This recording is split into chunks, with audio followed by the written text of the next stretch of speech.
pleased to welcome you to this vice presidential debate. I'm Judy Woodruff of PBS's McNeil-Lehrer NewsHour and Frontline. My colleagues on the panel are John Margolis of the Chicago Tribune, Tom Brokaw of NBC News, and Britt Hume of ABC News. The importance of tonight's debate is underscored by two facts. Both George Bush and Michael Dukakis said their selections of a running mate would reveal a lot about themselves. And based on the history since World War II, there is almost a 50-50 chance that one of the two men here tonight will become President of the United States. The candidates are Senator Dan Quayle, the Republican nominee, and Senator Lloyd Bentsen, the Democratic nominee.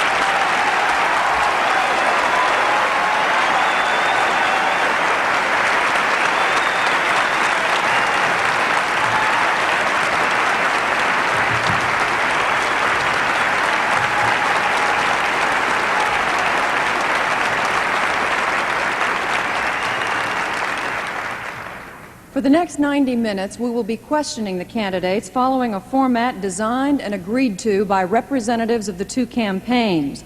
However, there are no restrictions on the questions that my colleagues and I may ask this evening.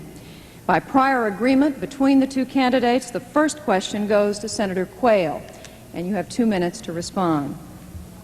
Senator, you have been criticized, as we all know, for your decision to stay out of the Vietnam War, for your poor academic record.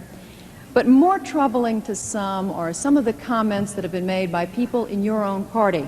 Just last week, former Secretary of State Haig said that your pick was the dumbest call George Bush could have made. Your leader in the Senate, Bob Dole, said that a better qualified person could have been chosen. Other Republicans have been far more critical in private. Why do you think that you have not made a more substantial impression on some of these people who have been able to observe you up close? The question goes to whether I am qualified to be vice president, and in the case of a tragedy, whether I'm qualified to be president. Qualifications for the office of vice president or president are not age alone. You must look at accomplishments, and you must look at experience. I have more experience than others that have sought the office of vice president. Now let's look at qualifications, and let's look at the three biggest issues that are going to be confronting America in the next presidency. Those three issues are national security and arms control, jobs and education, and the federal budget deficit. On each one of those issues, I have more experience than does the governor of Massachusetts. In national security and arms control, you have to understand the relationship between a ballistic missile, a warhead, what throw weight, what megatonnage is. You better understand about telemetry and encryption, and you better understand that you have to negotiate from a position of strength. These are important issues because we want to have more arms control and arms reductions. In the area of jobs and education, I wrote the Job Training Partnership Act, a bipartisan bill, a bill that has trained and employed over 3 million economically disadvantaged youth and adults in this country. On the area of the federal budget deficit, I have worked 8 years on the Senate Budget Committee, and I wish that the Congress would give us the line item veto to help deal with that. And if qualifications alone are going to be the issue in this campaign, George Bush has more qualifications than Michael Dukakis and Lloyd Bentsen combined.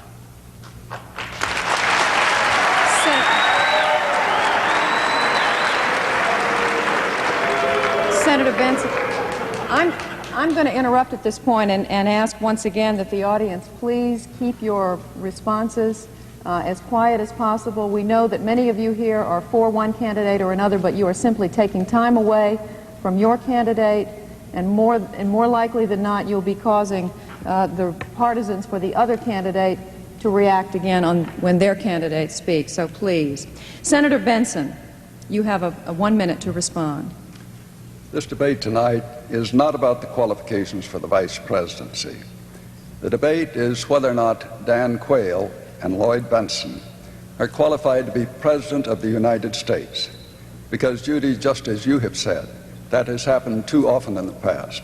And if that tragedy should occur, we have to step in there without any margin for error, without time for preparation, to take over the responsibility for the biggest job in the world, that of running this great country of ours, to take over the awesome responsibility for commanding the nuclear weaponry that this country has.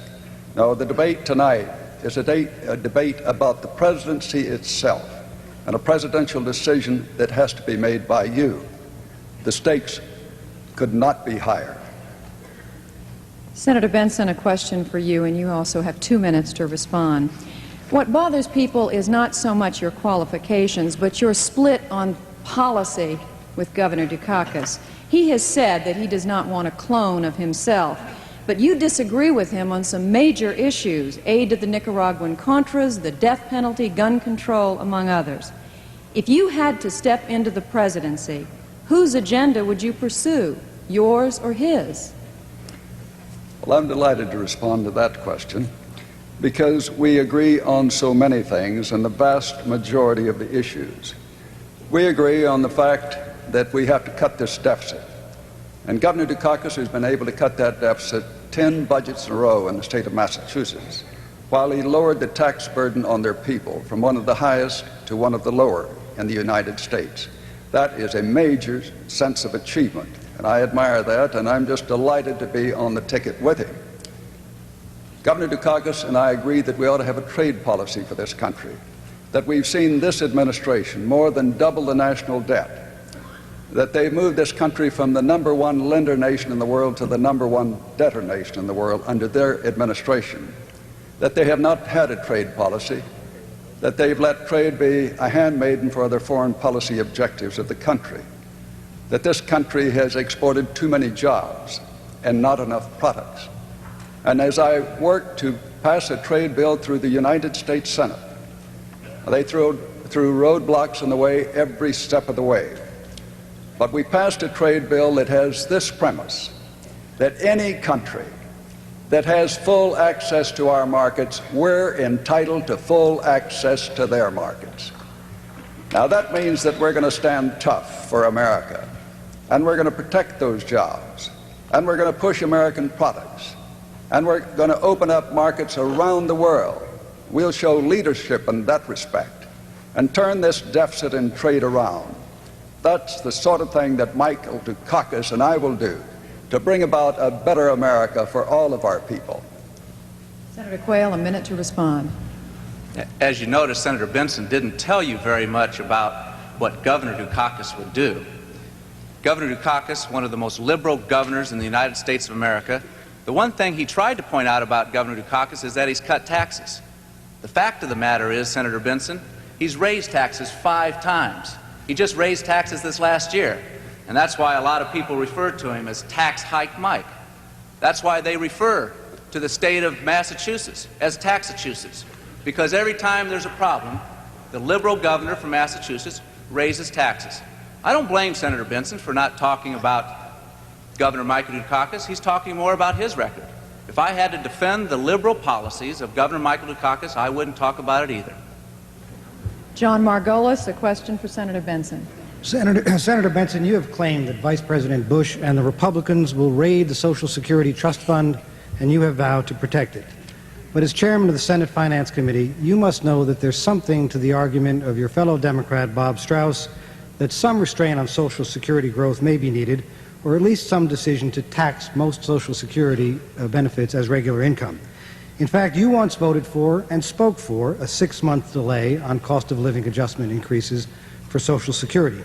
Senator, aren't you and Governor Dukakis using this issue politically rather than dealing with it responsibly? Well, I must say I hate to disappoint my good friend Bob Strauss, but we have a contract with the American people on Social Security. And Social Security is an issue where Senator Quayle voted 8 times to cut the benefits on Social Security, where this administration came in and tried to cut the benefits, the minimum benefits, $122 a month for widows, for retirees, tried to cut the benefits for 62-year-old retirees, by 40%. Tried to do an end run on Social Security when they first came in after promising not to cut it by some $20 billion. And while we were working together to reform the Social Security system and to be certain that that money was going to be there for people when they retired, at that point they tried a $40 billion end run to cut Social Security. Now the record is clear, and we saw Vice President Bush fly back from the West Coast to break a tie in the United States Senate. He doesn't get to vote very often in the Senate, but he made a special trip to come back and vote against a cost of living increase. Now, when you talk about Social Security, the people that are going to protect it are the Democrats that brought forth that program. And I think it's very important that we not see these kinds of end runs by this administration. When they talk about the fact that they're going to continue to cut this budget, I know too well what their track record is. And we should be concerned about that kind of an effort once again after the election is over. Senator Quayle, your response. Senator Bentsen, you know that I did not vote to cut Social Security benefits 8 times. What I have voted for, and what Senator Bentsen has voted for, is to delay the cost of living adjustments. Senator Bentsen 2 times in the United States Senate voted to delay the cost of living adjustments. The governor of Massachusetts at a governor's conference supported a resolution to delay the cost of living adjustment. And John, you're right. They use this for political advantage. What they try to do time and time again is to scare the old people of this country. That's the politics of the past. In 1983, Republicans and Democrats dropped their political swords and in a bipartisan effort saved the Social Security system. Republicans and Democrats banded together because we know that this program is not a Republican program. It's not a Democrat program. It's a program for older Americans. And that program is actuarially sound to the turn of this century. John, a question for Senator Quayle. Senator, since coming to the Senate, you have voted against environmental protection legislation about 2/3 of the time. These include votes against pesticide controls, the Toxic Waste Superfund, and health and safety protection from nuclear wastes. Senator, do you consider yourself an environmentalist? And if you do, how do you reconcile that with your voting record? I have a very strong record on the environment in the United States Senate. I have a record where I voted for the Superfund legislation. I have a record where I voted against my president on the override of the Clean Water Act. I have voted for the major pieces of environmental legislation that have come down and been voted on in the United States Senate. This administration, and I support this administration in its environmental efforts, has moved in the area of the first time to deal with the ozone problem. We now have an international treaty, a treaty that is commonly referred to as the Montreal Treaty. For the first time, we are talking about the impact of CO2 to the ozone layer. That's progress with the environment. We are committed to the environment. I take my children hiking and fishing, walking in the woods, in the wilderness. Believe me, we have a commitment to preserving the environment. You bring up the environment, you can't help but think about the environmental policy of the governor of Massachusetts. He talks about being an environmentalist. Well, let me tell you about his environmental policy. The Boston Harbor, which is the dirtiest waterway in America. Tons of raw sewage go in there each and every day. What has the governor of Massachusetts done about that? Virtually nothing. And then he has the audacity to go down to New Jersey and tell the people in New Jersey that he's against ocean dumping. This is the same governor that applied for a license to dump Massachusetts sewage, waste, off the coast of New Jersey. Who has the environmental record? Who has the environmental interests? George Bush and I do. Senator Bentsen. This late conversion is interesting to me, I must state. When they talk about Boston Harbor and he says he hasn't done anything, the facts are he has a $6 billion program underway on waste treatment. And it was this administration, their administration, that cut out the money early on to be able to clean up water. and made it impossible to move ahead at that time on Boston Harbor. We're the authors, the Democratic Party, of clean air, of clean water, of the Superfund. I'm one who played a very major role in passing the Superfund legislation. And every environmental organization that I know, every major one, has now endorsed the Dukakis-Bentsen ticket. And I'm one who has just received the Environmental Award in Texas for the work I've done to clean up the bays, to clean up the water off the coast of Texas. No, I think we know well who's going to help clean up this environment. The record is there, the history is there, and Dukakis and Bentsen will be committed to that. Tom Brokaw, a question for Senator Quayle. Thank you, Judy. Senator Quayle, there's been a lot of talk during the course of this campaign about family. It was a principal theme, as I recall, in your acceptance speech in New Orleans. Tonight I'd like to ask you about the 65 million American children who live with their families in poverty.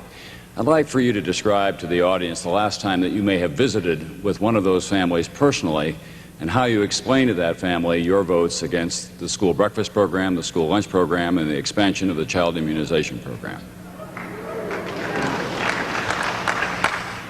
I have met with those people, and I met with them in Fort Wayne, Indiana, at a food bank.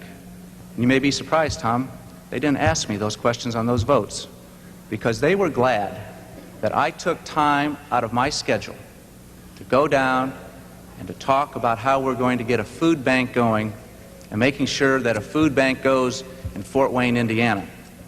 And I have a very good record and a commitment to the poor, to those that don't have the family, that want to have a family.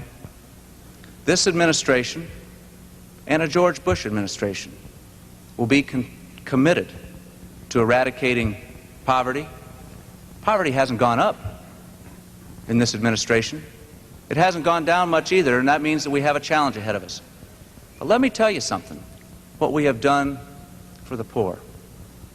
What we have done for the poor is that we, in fact, the homeless bill, the McKinney Act, which is a major piece of legislation that deals with homeless, the Congress has cut the funding that the administration recommended. And the poor and the poverty, the biggest thing that we have done for poverty in America is the Tax Simplification Act, 1986. 6 million working poor families got off the payroll. 6 million people are off the tax-paying payrolls because of that tax reform, and they're keeping the tax money there. To help the poor, we'll have a commitment to the programs, and those programs will go on, and we are spending more in poverty programs today than we were in 1981. That is a fact. The poverty program that we're going to concentrate on is creating jobs and opportunities so that everyone will have the opportunities that they want. Senator Bentsen, your response.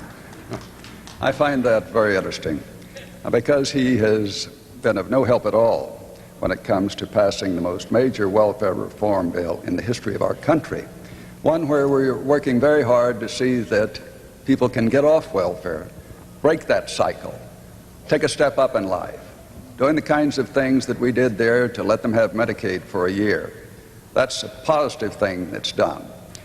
What also frustrates me with the kind of report that I've just heard here is the kind of votes that he's cast against child nutrition programs. The fact that he has voted against money that we needed for further immunization, the denial of polio shots to kids where the parents couldn't afford to get that kind of a shot. Now, I don't really believe that is identifying with the concerns of people in poverty.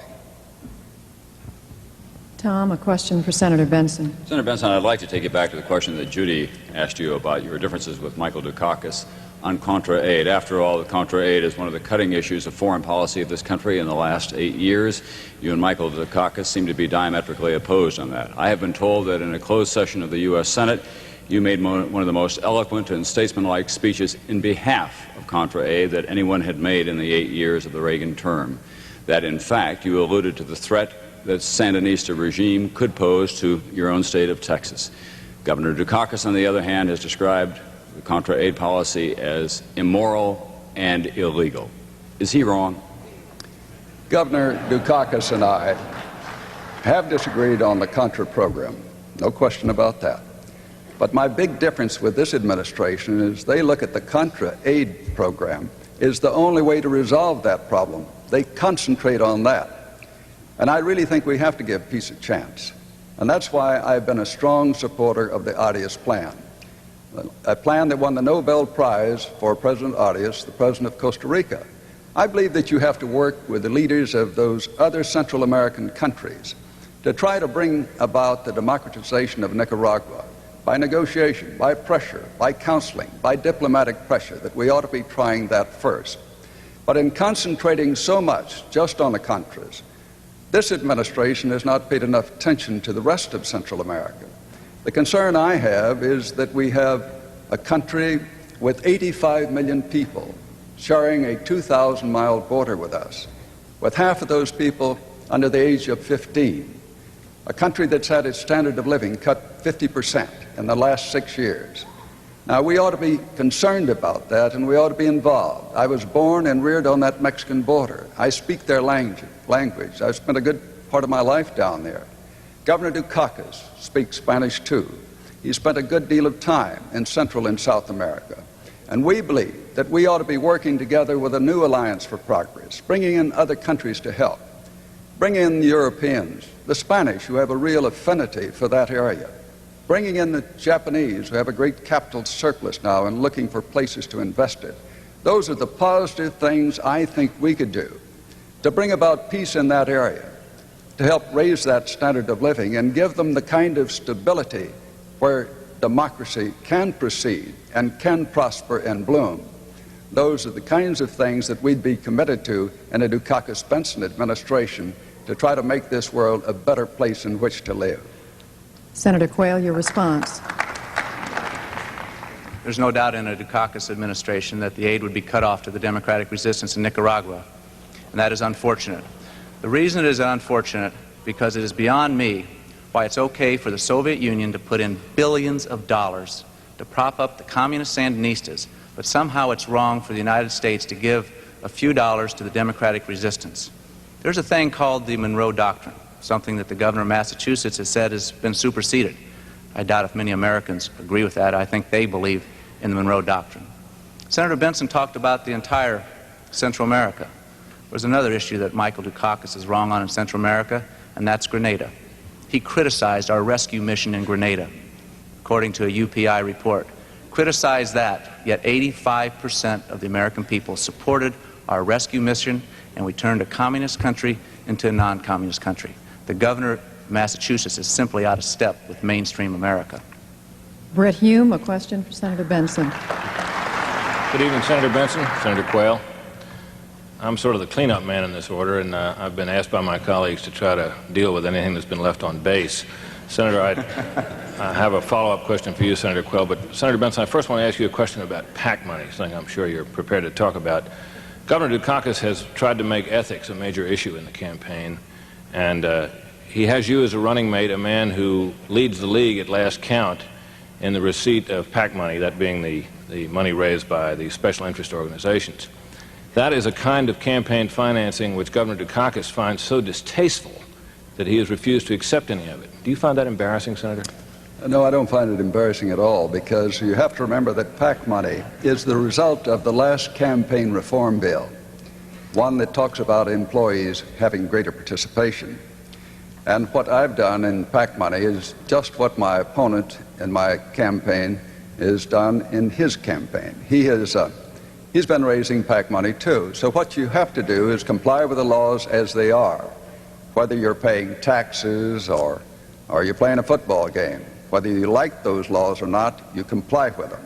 Now, I have been for campaign reform and have pushed it very hard. I believe that we have to do some things in that regard. But I've noticed that the senator from Indiana has opposed that campaign reform and voted repeatedly against it.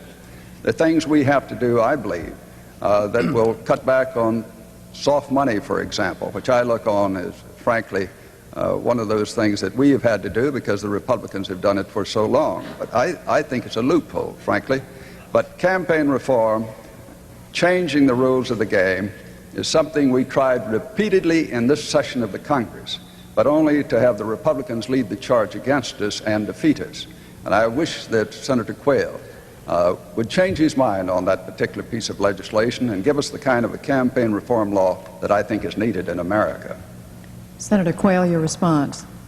Senator Bentsen is the #1 PAC raiser. As a matter of fact, he used to have a $10,000 breakfast club.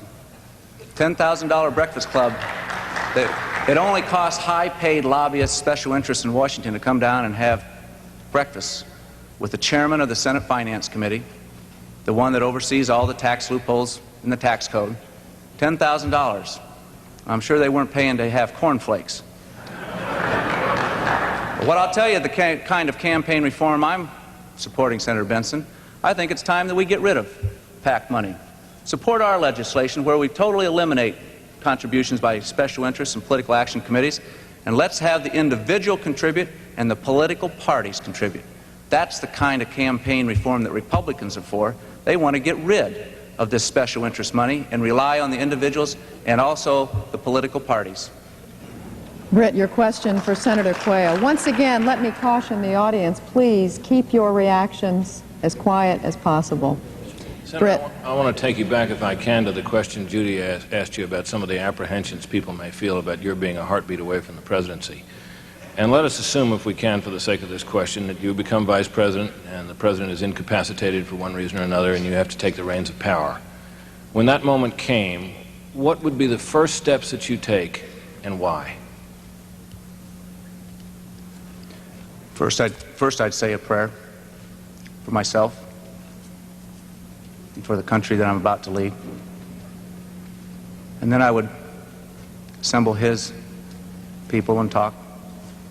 And I think this question keeps going back to the qualifications and what kind of a vice president in this hypothetical situation, if I had to assume the responsibilities of president, what I would be.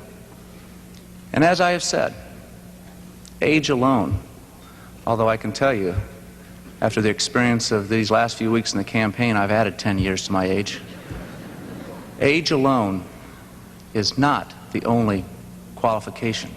You've got to look at experience, and you've got to look at accomplishments. And can you make a difference? Have I made a difference in the United States Senate where I've served for 8 years?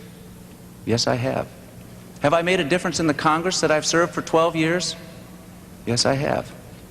As I said before, looking at the issue of qualifications, and I am delighted that it comes up, because on the three most important challenges facing America, arms control and national security, jobs and education, and budget deficit, I have more experience and accomplishments than does the governor of Massachusetts. I have been in the Congress, and I've worked on these issues. And believe me, when you look at arms control and trying to deal with the Soviet Union, you cannot come at it from a naive position. You have to understand the Soviet Union. You have to understand how they will respond. Sitting on that Senate Armed Services Committee for 8 years has given me the experience to deal with the Soviet Union and how we can move forward. That is just one of the troubling issues that's going to be facing this nation. And I'm prepared. Senator Bentsen. Well, I can't leave something on the table that he's charged me with, and so let's get to that one. When you talk about the Breakfast Club, as you know, that was perfectly legal. And I formed it and I closed it down almost immediately because I thought the perception was bad. But it's the same law that lets you invite high-priced lobbyists down to Williamsburg and bring them down there and entertain them playing golf, playing tennis, and bringing Republican senators down there to have exchanged for that contributions to their campaign. It's the same kind of law that lets you have honorariums, and you've collected over $250,000 of honorariums now, speaking to various interest groups. And there's no control over what you do with that money. You can spend it on anything you want to. You can spend it on golf club dues if you want to do that. Now, that's what I've seen you do in this administration, and that's why we need campaign reform laws and why I support them, and you in turn have voted against them time and time again. John Margolis, question for Senator Quayle. Senator Quayle, in recent years, the Reagan administration has scaled back the activities of the Occupational Safety and Health Administration, prompted in part by Vice President Bush's task force on regulatory relief. The budget for the agency has been cut by 20%, and the number of inspections at manufacturing plants has been reduced by 33%. This has had a special effect in this area where many people work in the meatpacking industry, which has a far higher rate of serious injuries than almost any other injury, a rate which appears to have been rising, although we're not really sure because some of the largest companies have allegedly been falsifying the reports. Would you acknowledge to the hundreds of injured and maimed people in Nebraska, Iowa, and elsewhere in the Midwest that in this case deregulation may have gone too far and the government should reassert itself in protecting workers' rights? The premise of your question, John, is that somehow this administration has been lax in enforcement of the OSHA regulations. And I disagree with that, and I'll tell you why. If you want to ask some business people that I talk to periodically, they complain about tough enforcement of this administration. And furthermore, let me tell you this for the record. When we have found violations in this administration, there has not only been tough enforcement, but there have been the most severe penalties, the largest penalties in the history of the Department of Labor have been levied when these violations have been found. There is a commitment, and there will always be a commitment, to the safety of our working men and women. They deserve it, and we're committed to them. Now, the broader question goes to the whole issue of deregulation. And has deregulation worked, or has deregulation not worked? In my judgment, deregulation has worked. We have a deregulated economy, and we have produced, through low taxes, not high taxes, through deregulation, the spirit of entrepreneurship, the individual going out and starting a business, the businessman or women willing to go out and risk their investments to start up a business and hire people. We have produced 17 million jobs in this country since 1982. Deregulation as a form of political philosophy is a good philosophy. It's one that our opponents disagree with. They want a centralized government. But we believe in the market. We believe in the people. And yes, there's a role of government. And the role of government is to make sure that those safety and health and the welfare of the people is taken care of. And we'll continue to do that. Senator Bentsen. Well, I think you see once again a piece of democratic legislation that's been passed to try to protect the working men and women of America. And then you've seen an administration that came in and really didn't have its heart in that kind of an enforcement. Good example of that is the environmental protection laws that we were talking about a moment ago. This administration came in and put in a James Watt, an Ann Gorsuch. Now that's the Bonnie and Clyde, really, of environmental protection. And that's why it's important that you have people that truly believe in trying to represent the working men and women of America. Most employers do a good job of that. But some of them put their profits before people. And that's why you have to have OSHA. And that's why you have to have tough and good and fair enforcement of it. And that's what a Democratic administration would do to help make this working place a safer and a better place to be employed. John Margolis, another question for Senator Bentsen. Senator Bentsen, since you have been in the Senate, the government has spent increasing amounts of money in an effort to protect the family farmer. But most of the subsidies do go to the largest and richest farmers who presumably need it least, while it's the smaller farmers who are often forced to sell out, sometimes to their large farmer neighbor who's gotten more subsidies to begin with. Despite the fact that I believe you, sir, are rather a large farmer yourself, do you believe it's time to uncouple the subsidy formula from the amount of land a farmer has and target federal money to the small and medium-sized farmer? Well, I've supported that. I voted for the $50,000 limitation to get away from the $1 million contributions to farmers. You know, of the four that are on this ticket, I'm the only one that was born and reared on a farm and still involved in farming. So I think I understand their concerns and their problems. No, I feel very strongly that we ought to be doing more for the American farmer. And what we've seen under this administration is a neglect of that farmer. We've seen them drive 220,000 farmers off the farm. They seem to think the answer is move them to town, but we ought not to be doing that. What you have seen them do is cut farm assistance for the rural areas by over 50%. We're seeing rural hospitals close all over the country because of this kind of an administration. We've seen an administration that has lost much of our market abroad because they have not had a trade policy. We saw our market lost by some 40%. And that's one of the reasons that we've seen the cost of the farm program, which was only about $2.5 billion when they took office, now go to about $25 billion. Now, we can bring that kind of a cost down and get more to market prices if we'll have a good trade policy.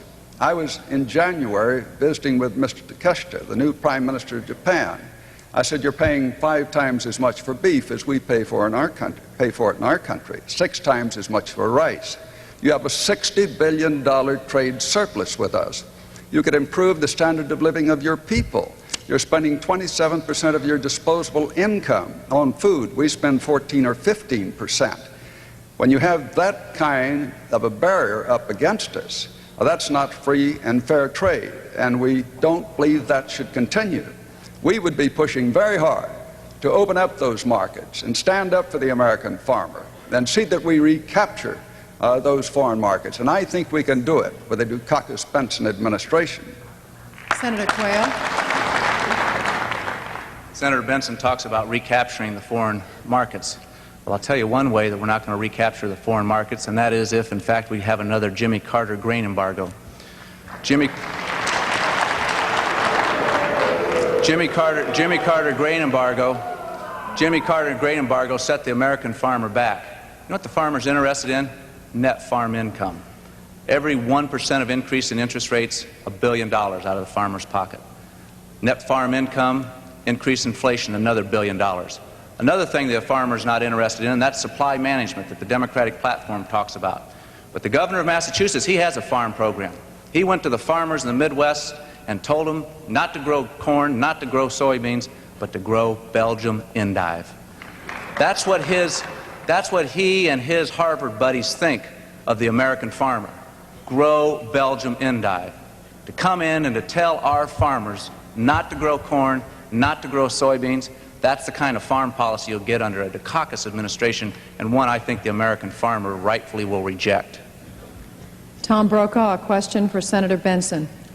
Senator Bentsen, you're a businessman before you enter the U.S. Senate. Let me offer you an inventory, if I may. Lower interest rates, lower unemployment, lower inflation, and arms control deal with the Soviet Union. Now 2 guys come through your door at your business and say, we'd like you to change, without offering a lot of specifics. Why would you accept their deal? You know, if you let me write $200 billion worth of hot checks every year, I could give you an illusion of prosperity, too. But that's what this is. This is an administration that has more than doubled the national debt, and they've done that in less than 8 years. They have taken this country from the #1 lender nation in the world to the #1 debtor nation in the world. And the interest on that debt next year, on this Reagan-Bush debt of our nation, is going to be $640 for every man, woman, and child in America because of this kind of a credit card mentality. So we go out and we try to sell our securities every week and hope that the foreigners will buy them. And they do buy them, but every time they do, we lose some of our economic independence for the future. Now they've turned around and they've bought 10% of the manufacturing base of this country. They bought 20% of the banks. They own 46% of the commercial real estate in Los Angeles. They're buying America on the cheap. Now, when we have other countries that can't manage their economy down in Central and South America, we send down the American ambassador.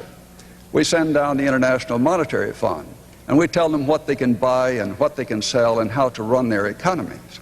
The ultimate irony would be to have that happen to us because foreigners finally quit buying our securities. So what we need in this country is someone like Mike Dukakis, who gave 10 balanced budgets in a row there and was able to do that meet that kind of a commitment, set those tough priorities. We need an administration that will turn this trade policy around and open up those markets, stand tough with our trading partners to help keep the jobs at home and send the products abroad. Senator Quayle. Senator Bentsen talks about running up the debt. Well, the governor of Massachusetts has run up more debt than all the governors in the history of Massachusetts combined, going back to the days of the Pilgrims. I don't believe that that's the kind of policy that we want. The question went to the heart of the matter. Tom, you asked the question that why would we change? Well, we have changed since 1980. We've got interest rates down. We got inflation down. People are working again. America is held in respect once again around the world. But we're going to build on that change. And as we made those positive change of lower interest rates, lower rate of inflation, the governor of Massachusetts fought us every step of the way. We are proud of the record of accomplishment and the opportunities and the hope for millions of Americans. Hope and opportunity of these Americans is because of the policies that we have had for the last 8 years, and we want to build on that and change it for even the better. Tom, a question for Senator Quayle. Senator Quayle, as you mentioned here tonight, you actively supported the invasion of Grenada, which was a military operation to rescue some American medical students and to rescue an island from a Marxist takeover. If military force was necessary in that endeavor, why not use the military to go after the South American drug cartels and after General Noriega, for that matter, in a surgical strike, since drugs in the minds of most Americans pose a far greater danger to many more people? You're absolutely right. You're absolutely right that the drug problem is the #1 issue. But would you please address the military aspect of it? I will address the military aspect, if I may respond. The military aspect, the drug problem, is being addressed. As a matter of fact, we are using the Department of Defense in a coordinated effort on reconnaissance. But I don't believe that we're going to turn the Department of Defense into a police organization. We are using our military assets in a prudent way to deal with interdiction. And we've made some success in this area. 70 tons of cocaine have been stopped. But you know, when you look at the drug problem, and it is a tremendous problem, and there are no easy solutions to it. It's a complicated problem. And it's heading up the effort to try to create a drug-free America, which is a challenge and a goal of all of us. Not only will we utilize national defense and the Department of Defense, but we've got to get on the demand side of the ledger. We've got to get to education. And education ought to begin at home, and it ought to be reinforced in our schools. And there's another thing that will be more important than the premise of this question on a hypothetical of using troops. We'll use the military assets. We will use military assets, but we need to focus on another part of this problem. And that problem is law enforcement. And here's where we have a major disagreement with the governor of Massachusetts. He is opposed to the death penalty for drug kingpins. We believe people convicted of that crime deserve the death penalty, as does the legislation that's in the Congress that is supported by a bipartisan, including many Democrats of his party. He also was opposed to mandatory drug sentencing for drug dealers in the state of Massachusetts. You cannot have a war on drugs, you cannot be tough on drugs and weak on crime. Senator Bentsen. It's interesting to see that the senator from Indiana, when we had a resolution on the floor of the United States Senate sponsored by Senator Dole, that this government would make no deal with Noriega, that the senator from Indiana was one of the dozen senators that voted against it. It's also interesting to see that one of his campaign managers that's trying to help him with his image was also hired by Noriega to help him with his image in Panama. What we have seen under this administration, we have seen them using 8 cabinet officers, 28 different agencies, all fighting over turf. And that's one thing we'd correct under Dukakis-Bentsen administration. We'd put one person in charge in the war against drugs, and we'd commit the resources to get that job done. Now, Mike Dukakis has been able to do that type of thing in the state of Massachusetts by cutting the drug use in the high schools while it's going up around the rest of the country, by putting in a drug educational program that the Drug Enforcement Agency said was a model for the country, we'd be doing that around the rest of the country. That's a positive attack against drugs. Britt Hume, a question for Senator Quayle. Senator, I want to take you back to the question that I asked you earlier about what would happen if you were to take over in an emergency and what you would do first and why. You said you'd say a prayer, and you said something about a meeting. What would you do next? I don't believe that it's proper for me to get into the specifics of a hypothetical situation like that. The situation is that if I was called upon to serve as the President of this country, or the responsibilities of the President of this country, would I be capable and qualified to do that? And I've tried to list the qualifications of 12 years in the United States Congress. I have served in the Congress for 12 years. I have served in the Congress and served 8 years on the Senate Armed Services Committee. I have traveled a number of times. I've been to Geneva many times to meet with our negotiators as we were hammering out the INF Treaty. I've met with the Western political leaders, Margaret Thatcher, Chancellor Kohl. I know them. They know me. I know what it takes to lead this country forward.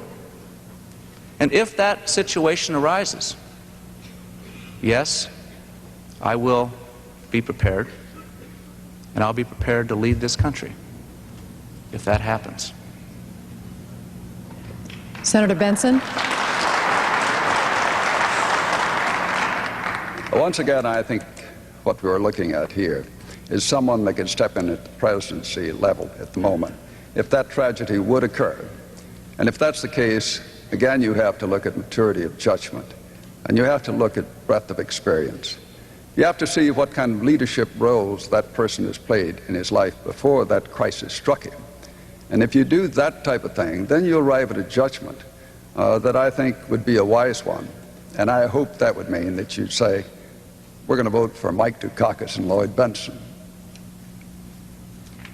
Britt, question for Senator Bentsen. Senator, I want to take you back, if I can, to the celebrated Breakfast Club.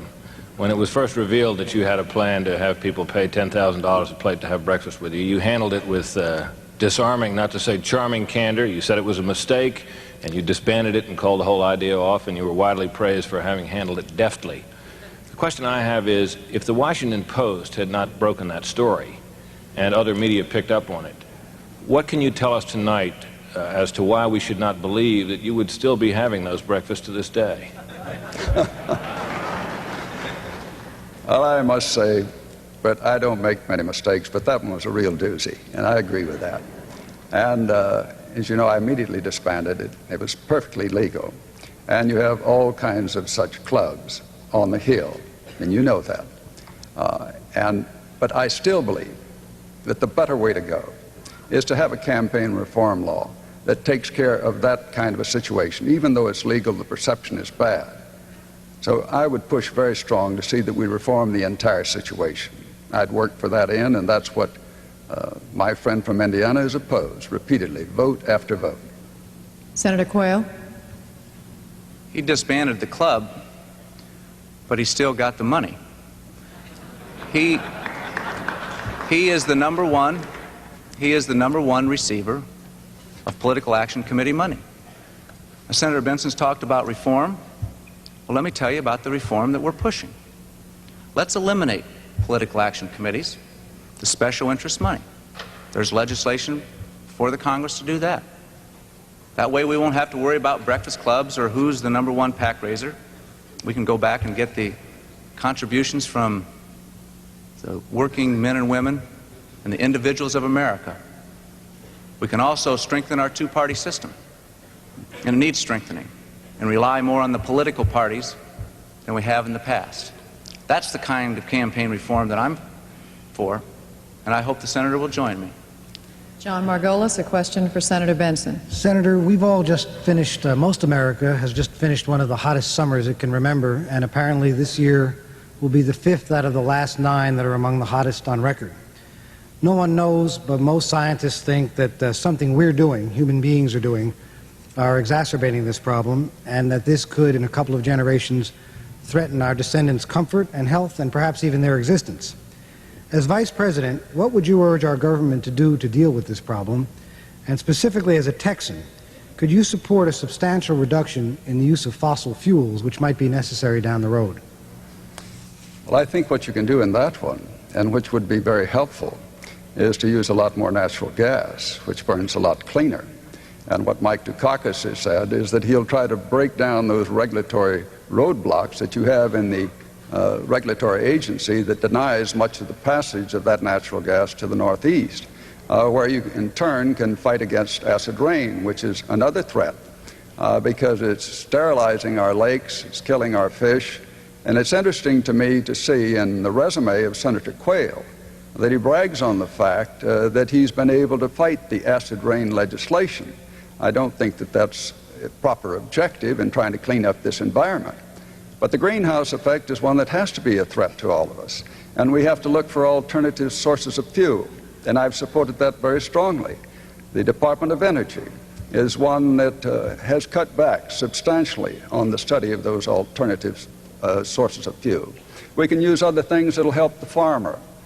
We can convert corn to ethanol, and I would push for that very strong. So absolutely, I'll do those things that are necessary to put the environment of our country number one, because if we don't protect that, we'll destroy the future of our children, and we must be committed to trying to clean up the water, clean up the air, and do everything we can, not only from a research standpoint, but also in the applied legislation to see that that's carried out.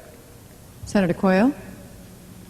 Vice President George Bush has said that he will take on the environmental problem. He has said further that he will deal with the acid rain legislation and reduce millions of tons of the SO2 content. That legislation won't get through the Congress this year, but it will get through in a George Bush administration. A George Bush administration that is committed to the environment. Now, the greenhouse effect is an important environmental issue. It is important for us to get the data in to see what alternatives we might have to the fossil fuels and make sure that we know what we're doing. And there are some explorations and things that we can consider in this area. The drought highlighted the problem that we have, and therefore we need to get on with it. And in a George Bush administration, you can bet that we will. John, a question for Senator Quayle. Senator, as Vice President, your most important contribution would be the advice you gave the President. One of the most troubling facts that's going to face the new administration is the fact that the United States has now become the world's largest debtor nation. In 1987, foreigners underwrote our debts to the tune of about $138 billion. Last week, a top official of the Japanese Economic Planning Agency bragged that Japan now is in a position to influence the value of the dollar, of our interest rates, and even our stock prices, and he warned that one day maybe they'd do just that. If you were Vice President of the United States and Japan did that, what would you tell the President to do? When you look at dealing with this total problem, it's not just with the Japanese, but the underlying question on this total world debt problem, you have got to see why are we a debtor and what is attracting the foreign investment into our country today, whether it's Japanese or others. I would rather have people come over here and to make investments in this country rather than going elsewhere. But because by coming over here and making investments in this country, we are seeing jobs. Do you realize that today we are producing Hondas and exporting Hondas to Japan? We are the envy of the world. The United States, some of Senator Bentsen's supporters laugh at that. They laugh at that because they don't believe that the United States of America is the envy of the world. Well, I can tell you, the American people think the United States of America is the envy of the world.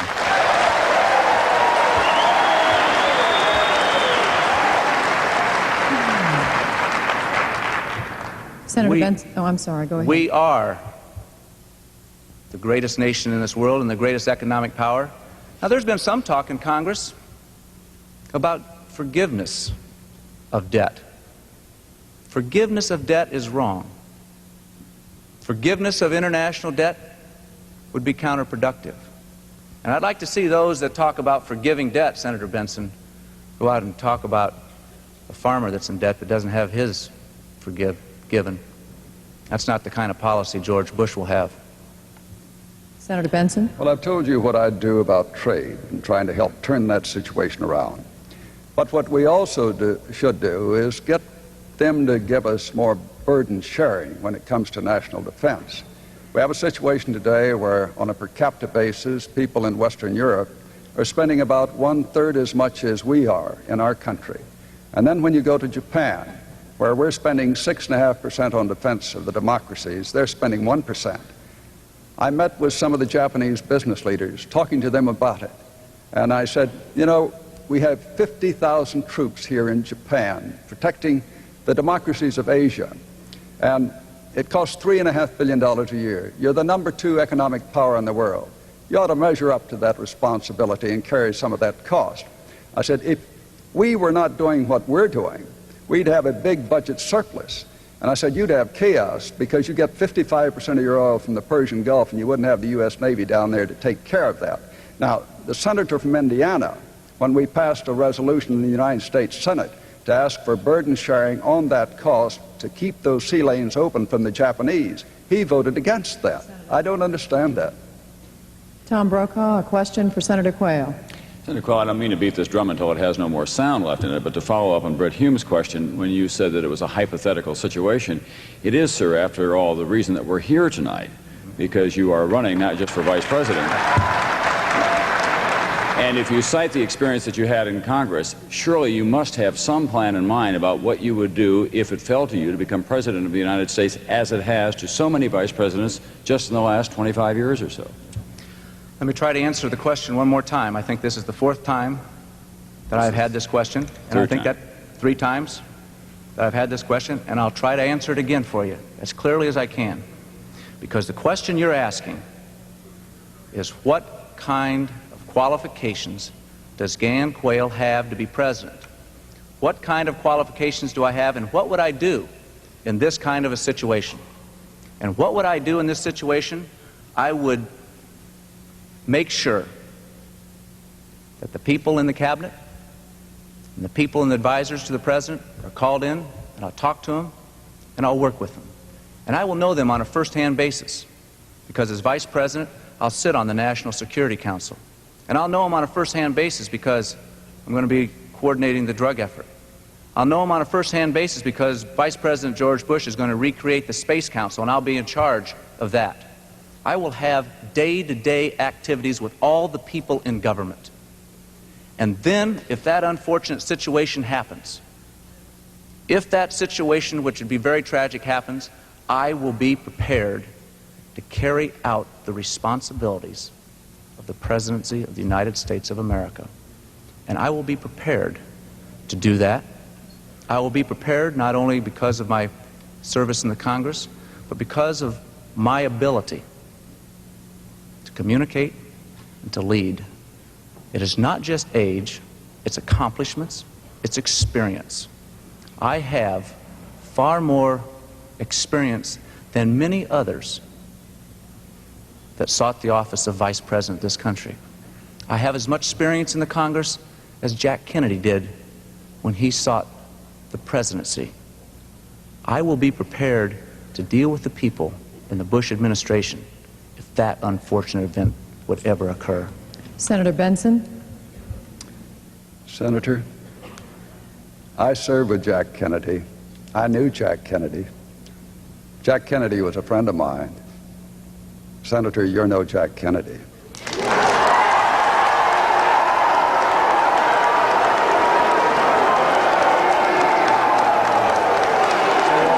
has to be done?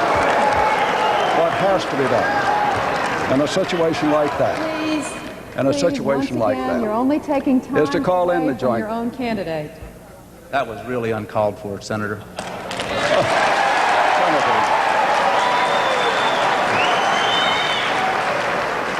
You're the one that was making the comparison, Senator, and I'm one who knew him well. And frankly, I think you're so far apart in the objectives you choose for your country that I did not think the comparison was well taken. Tom, a question for Senator Bentsen.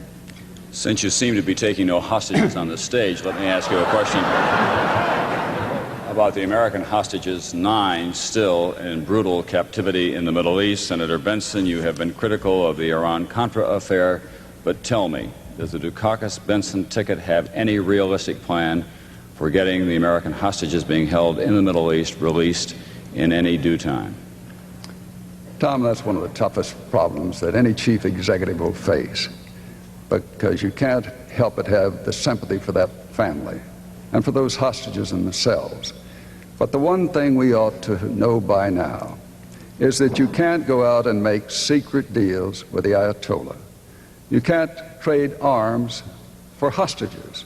When you try to do that, there's no question but what you just encourage more taking of hostages. And that's been the result by this dumb idea that was cooked up in the White House basement.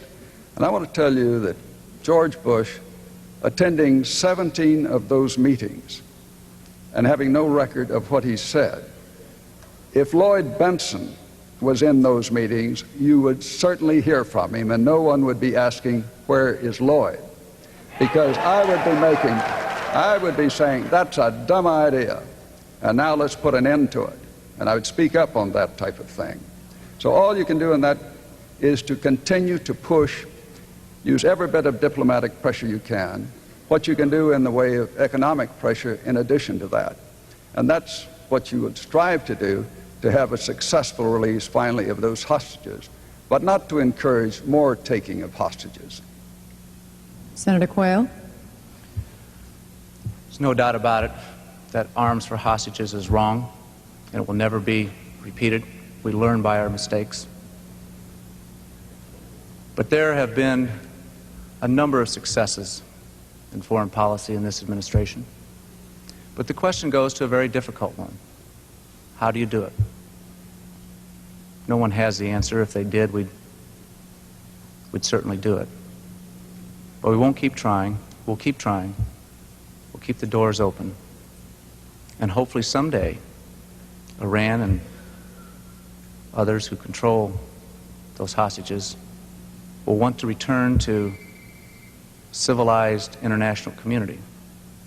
And they can do that starting now by releasing those hostages that are held illegally. Britt Hume, a question for Senator Bentsen. Senator, much of the Dukakis and Bentsen campaign of late has been devoted to the notion that Senator Quayle isn't ready for the vice presidency and perhaps the presidency, and certainly nothing that you have said here tonight suggests that you think otherwise. I wonder if you think it's really fair for you to advance that view in light of the fact that you ran for the presidency, not the vice presidency, in 1976, having not yet completed one full term in the Senate, and having previously served 3 terms in the House almost a quarter of a century earlier, when in fact your time in Washington was about equal to what he has now. Well, I think what you have to look at is the record. A man who has served his country in war, headed up a squadron in combat, a man who built a business, knew what it was to meet a payroll, create jobs, and then serve in the United States Senate. And one who has been able to bring about some of the kinds of legislation that I've been able to bring about in my service there. I must say I didn't do a very good job of running for the presidency, and I'm well aware of that. But what we're looking at today is trying to judge once again the breadth of experience and the maturity of someone taking on this kind of a task. That's the judgment that has to be exercised by the people of America. It's a presidential decision that you're facing, and it's a very important one, because we're talking about who's going to lead this country into its future, and you can't have a more important responsibility than that one. Senator Quayle. when you look at qualifications, you look at accomplishments as well as experience.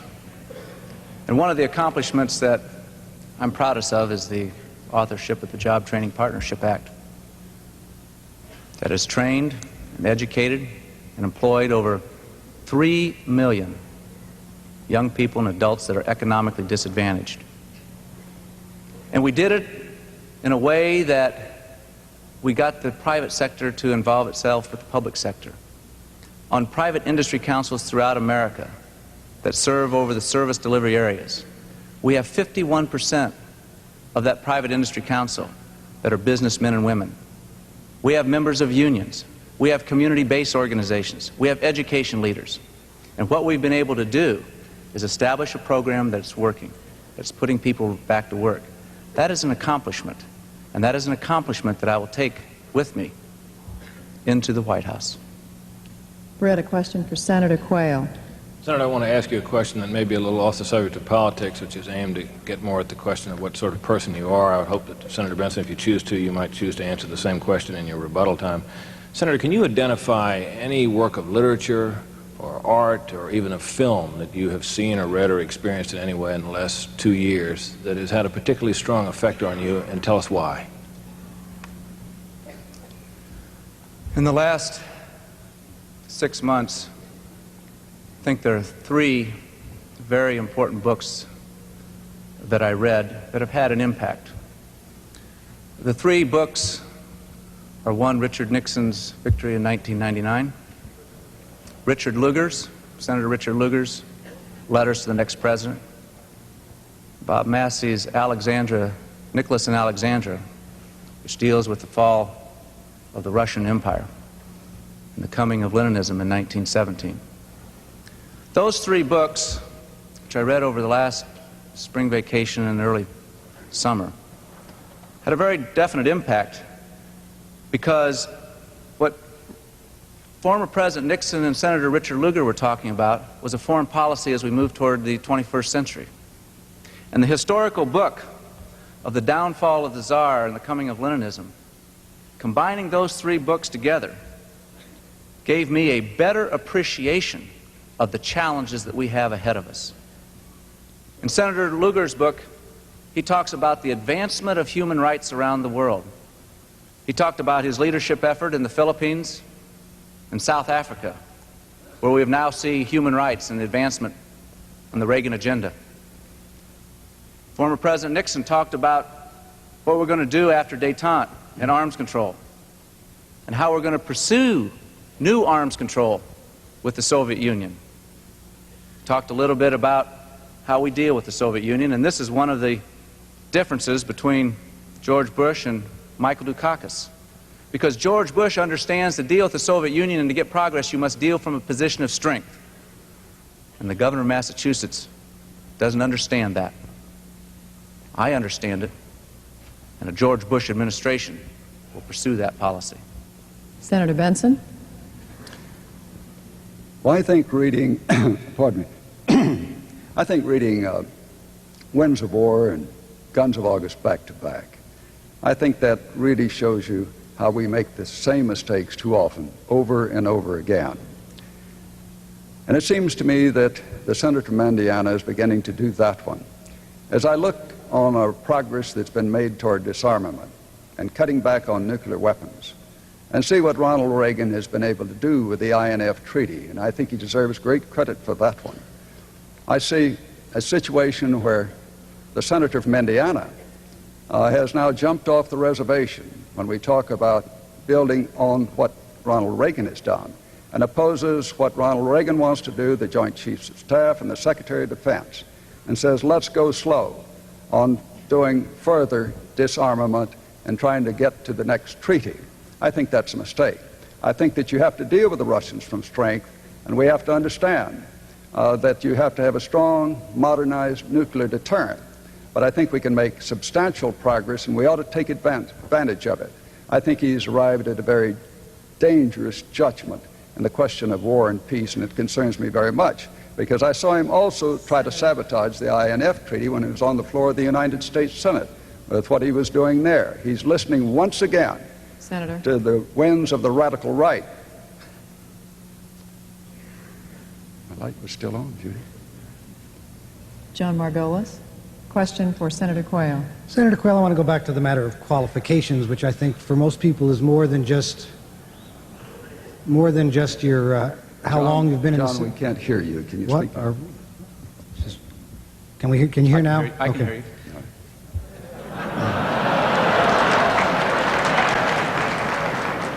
I want to go back to the question of qualifications, which I think for most people is more than just how long you've been in the Senate and how long you've been in public life. There's also a question of candor and of consistency, and several of the things you've said both here and earlier I think have raised some reasonable questions. Each of them alone might seem rather trivial, but I think together they create a pattern that needs to be asked. You've talked a few times today about the Job Training Partnership Act, which you authored. In fact, I believe you co-authored it with another senator whom you almost never name. Earlier in the campaign, when you were asked why you got a desk job in the National Guard after being trained as a welder, you said at the time you had a very strong background in journalism, which at that time was summer jobs at your family-owned newspaper, which you have not been very forthcoming about what they were, as you have not been very forthcoming about your college record. Now, I have to say that you have at least the males on this panel have earlier agreed that your record was probably comparable to ours. But nonetheless, these examples of sort of overstatement and exaggeration and not being forthcoming, this is what has led a lot of people to question this part of your qualifications, not your experience, but your character.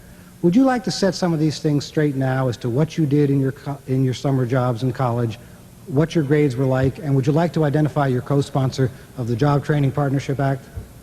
All in 2 minutes? Sure. Let me start with the underlying premise that somehow I haven't been straightforward, and I have. And let's go right to the very first question, the Job Training Partnership Act. I was the author of that. The co-author in the United States Senate was Senator Kennedy. I was the chairman of the Employment and Productivity Subcommittee. Chairman of the committee, write that legislation. Chairman of the committee write the legislation, then they go out and get co-sponsorship.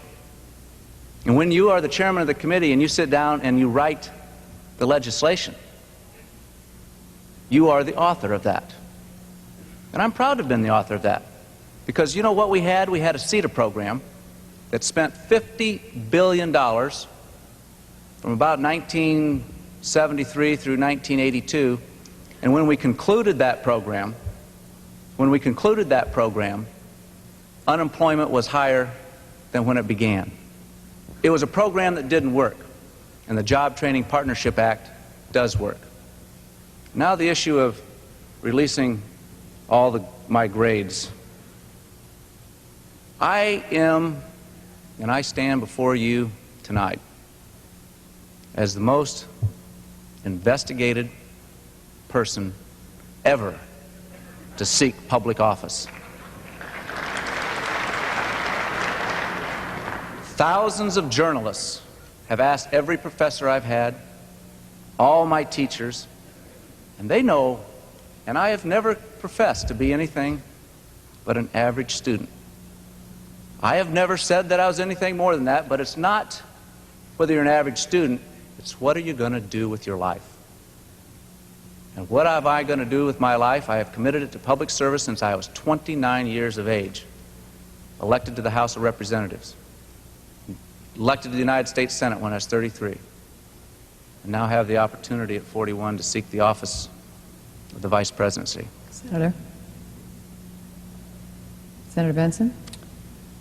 I have absolutely no quarrel with Senator Quayle's military record, but I do strongly disagree with him on some of the issues. You make great patriotic speeches, and I enjoy them. But I don't understand your vote on veterans' issues. Senator Quayle has one of the worst voting records in the United States Senate on veterans' issues. And one of them that particularly bothers me, sponsoring legislation to put a tax on combat pay and disability pay for veterans, for fighting men and women of America. Tax on their disability pay when they're lying there in the hospital. People who have sacrificed for our country. I think you ought to explain that to the people of America, and you ought to explain it tonight. John, a question for Senator Bentsen. Senator, you're chairman of the Senate Finance Committee, and you're generally considered rather an orthodox conservative on fiscal matters, meaning someone who would be very concerned about the budget deficit. With everybody in politics afraid even to mention taxes, or Social Security cuts, or even very much restrained in defense spending, would you now list a few specific programs which you would reduce or eliminate to cut the deficit by about $50 billion, the deficit which is expected to be about $135 billion this fiscal year? One of them that I'd work on, and I'd do this as a farmer, I'd try to turn the situation around where we have seen the subsidy payments go from $2.5 billion to 10 times that under this administration. And the way I would accomplish that was with a tough trade policy, opening up those markets, getting those prices back up to market prices. We can do that if we have an aggressive trade policy for our country, if we make trade a number one priority and not trade it off for some foreign policy objective of the moment. That means we have to stand up for the American farmers, and that cuts back on the regulation on American farmers. That's a positive way to accomplish that. In addition to that, we do some of the things that I think have to be done insofar as doing a better job of procurement, particularly when we're talking about some of our military things that we should buy. I know that I fought very hard to put in an independent inspector general for the Defense Department, that the senator from Indiana opposed me on that. But we were finally able to put that into effect, and we saved over $250 million this year, almost enough to buy a squadron of 716s. Those are the kinds of things that I'd work on, and one of the things I learned in business is that you can expect what you inspect. So we'd be doing a much tougher job of auditing to try to get rid of some of these kickbacks to consultants on military contracts, to be much more aggressive on that. In addition, those types of things would bring the interest rate down. I'd try to turn this trade deficit around, and that too would help us, and help us very substantially. And I'd get rid of some things like these planes that you're going to have that the administration wants that'll fly from New York to Tokyo and take those investment bankers over there in 4 hours. I don't think we can afford a piece of technological elegance like that. I'd strike that sort of thing from the ticket. I don't know how many people have ridden the Concorde, not many, but I voted against it, said it would be a financial disaster, and it's been just that. So those are the types of things that I would work on. Senator Quayle. The way we're going to reduce this budget deficit, and it is a challenge to make sure that it is reduced, is first to stick to the Graham-Rudman targets. The Graham-Rudman targets have worked. We've reduced the federal budget deficit $70 billion.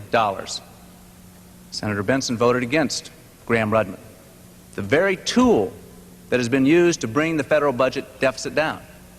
We're going to need all the tools possible to bring this federal budget deficit down. We need the tools of a line item veto. A line item veto that 43 governors in this country have, but not the President of the United States. The President of the United States needs to have a line item veto when Congress goes ahead and puts into appropriations bills unrequested and unnecessary spending. Let the President put a line through that, send it back to the Congress, and let the Congress vote on it again. Congress has got to help out in reducing this budget deficit as much as the executive branch. Tom Brokaw, a last question for Senator Bentsen.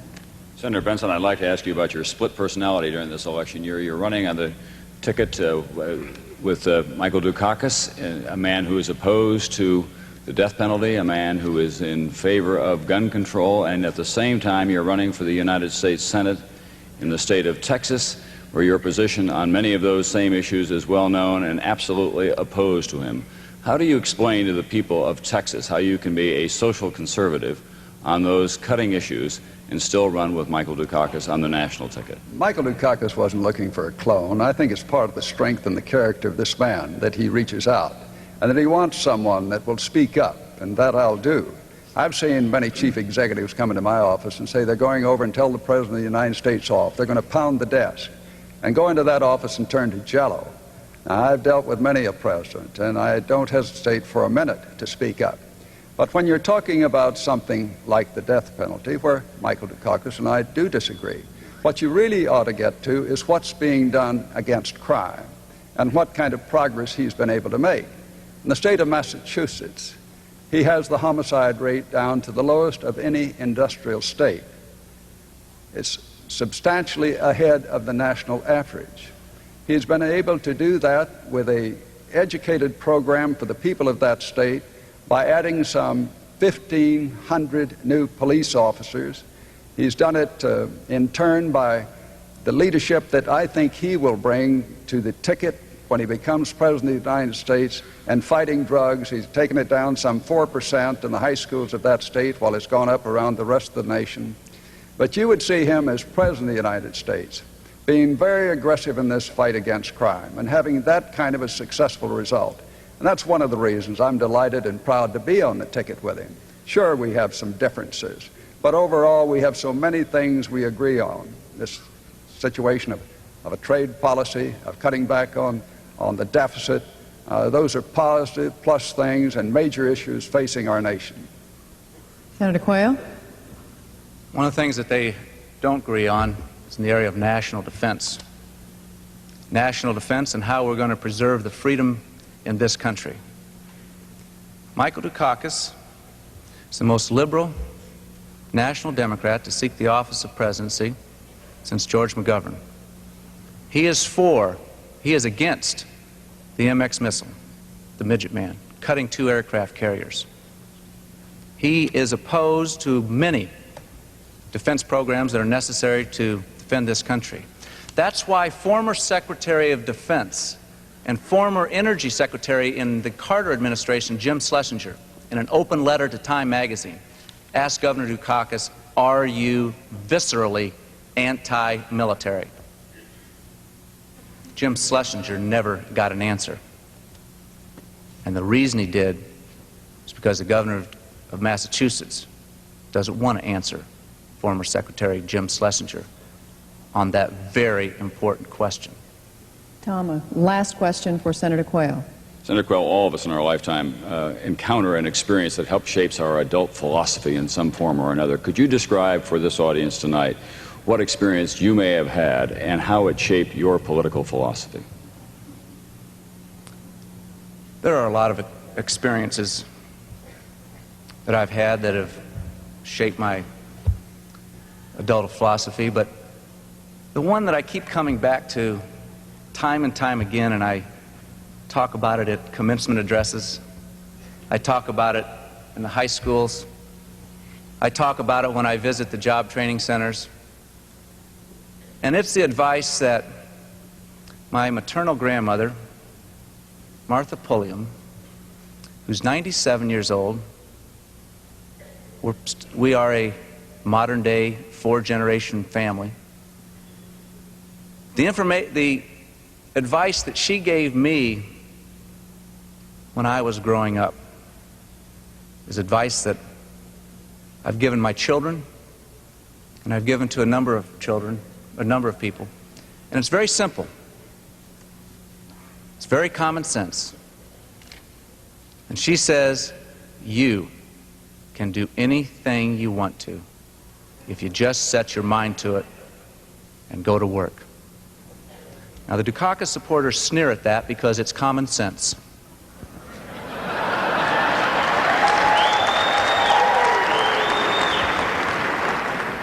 They sneer at common sense advice, Midwestern advice. Midwestern advice from a grandmother to a grandson. Important advice. Something that we ought to talk about, because if you want to, you can make a difference. You, America, can make a difference. You're going to have that choice come this election. Everyone can make a difference if they want to. Senator Bentsen? I think being born and reared on the Rio Grande, to have spent part of my life seeing some of the struggles that have taken place in one of the lowest per capita incomes in the United States. And that's one of the reasons I worked so hard to try to assist in education. And when I found that the bankers in that area found that they could not handle the loans because of some of the detail and the expense, couldn't make a profit on it, I went down there and helped form a nonprofit organization to buy up those loans from them and to manage them and do it in a way where they'd continue to make those loans. Now they have. And they've educated more than 20,000 of those students, loaned out over $100 million, and it hasn't cost the taxpayers of this country 1 cent. It's one of the reasons I've worked so hard to bring better health care to the people, because what I've seen in the way of poverty down there in that area and the lack of medical attention and trying to see that that's turned around. Why I work so hard on the welfare reform bill, to give them a chance to break these cycles of poverty, a chance for a step up in life. Judy, something's happened. My light's still on. Your lights aren't working? All right. We're sorry about that if that's the Okay. case. Thank you. Thank you, Senator Bentsen. Thank you, Senator Quayle. We have now come to the end of the questions, and before I ask the candidates to make their closing remarks, on behalf of the Commission on Presidential Debates, I'd like to thank all of you for joining us. Senator Quayle, yours is the first closing statement. Thank you. Tonight has been a very important evening. You have been able to see Dan Quayle as I really am, and how George Bush and I want to lead this country into the future. Thank you, America, for listening, and thank you for your fairness. Now you will have a choice to make on Election Day. You will have a choice of whether America is going to choose the road of Michael Dukakis or the road of George Bush as we march toward the 21st century. The road of Michael Dukakis comes down to this: bigger government, higher taxes. They've always believed in higher taxes. They always have, and they always will. Cuts in national defense. Back to the old economics of high interest rates, high inflation, and the old politics of high unemployment. Now the road of George Bush is the road to the future, and it comes down to this: an America second to none, with visions of greatness, economic expansion, tough laws, tough judges, strong values, respect for the flag and our institutions. George Bush will lead us to the 21st century, a century that will be of hope and peace. Ronald Reagan and George Bush saved America from decline. We changed America. Michael Dukakis fought us every step of the way. It's not that they're not sympathetic. It's simply that they will take America backwards. George Bush has the experience, and with me, the future. A future committed to our family, a future committed to the freedom. Thank you, good night, and God bless you.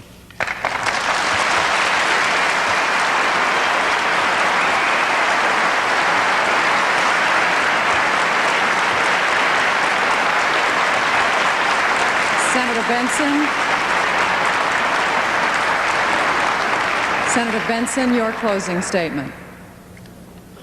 In just 34 days, America will elect new leadership for our country.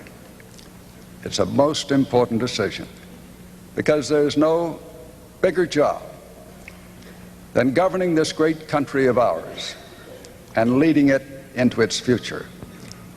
Mike Dukakis and Lloyd Bentsen offer you experienced, tempered, capable leadership to meet those challenges of the future. Our opposition says lower your sights, rest on your laurels.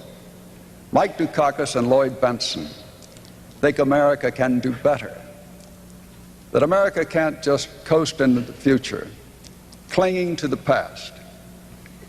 This race is too close. The competition is too tough, and the stakes are too high.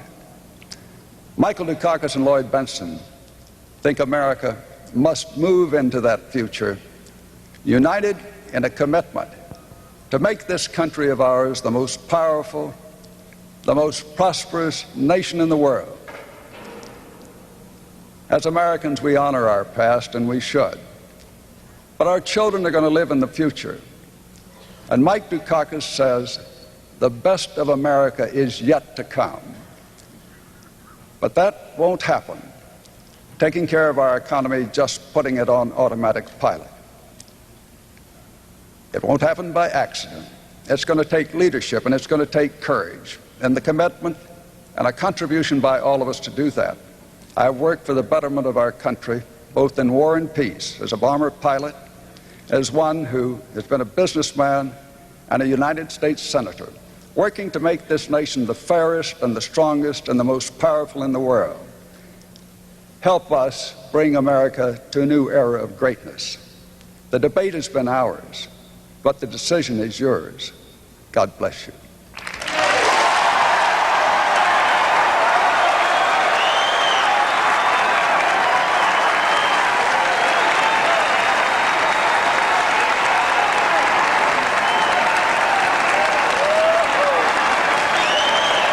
Thank you both. Thank you.